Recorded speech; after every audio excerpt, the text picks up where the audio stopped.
Hej allihopa, Joakim här tillbaka med en ny vlogg och nu är det verkligen höst och det är dags för lite eftermiddagskaffe.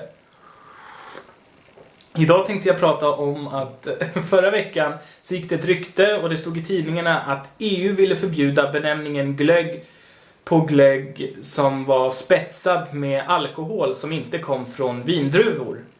Det betyder att glögg med konjak eller annan alkohol skulle inte få kallas glögg längre.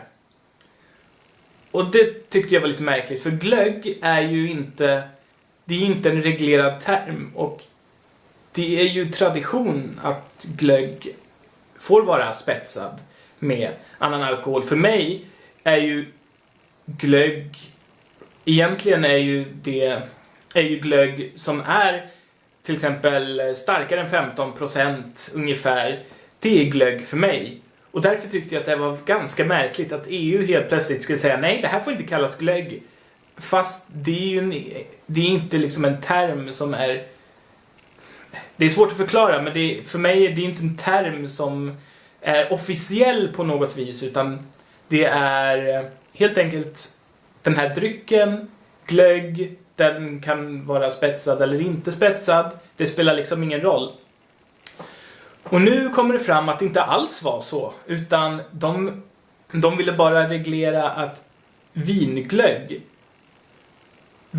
får bara vara just vinglögg, alltså glögg som har med vindruvor att göra, för att så inte, jag vet inte, lura konsumenten att det inte är vin, jag vet inte, men det vi kallar för starkvinsglögg, det är det som är spetsat med konjak eller annan alkohol, och det får tydligen fortfarande heta starkvinsglögg. Så egentligen förstår jag inte riktigt vad alla snackar om. Och då är det ju inte så konstigt att det blir fel också.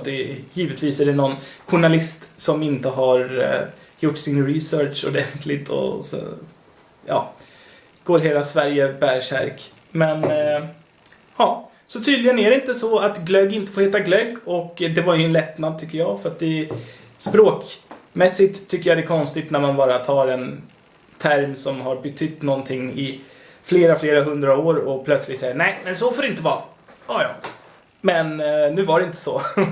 Nu fick jag byta arm igen. Men jag tänkte avsluta här i alla fall. Det var inget att brusa upp sig om. Glögg får fortfarande heta glögg. Det är inte en reglerad term av EU. Och prenumerera gärna om ni vill se mer videor om Sverige och svenska. Likea gärna den här videon. Lämna en kommentar, gärna på svenska. Och om ni vill lära er lite svenska, gå till sayninswedish.com eller sprichmarswedish.com om ni talar tyska. Så kan ni ta del av mina gratis podcastlektioner, kan man kalla det. Och vi ses i en annan video. På torsdag kommer en video om Sveriges galna kungar, så missa inte det. Vi ses då. Hej då!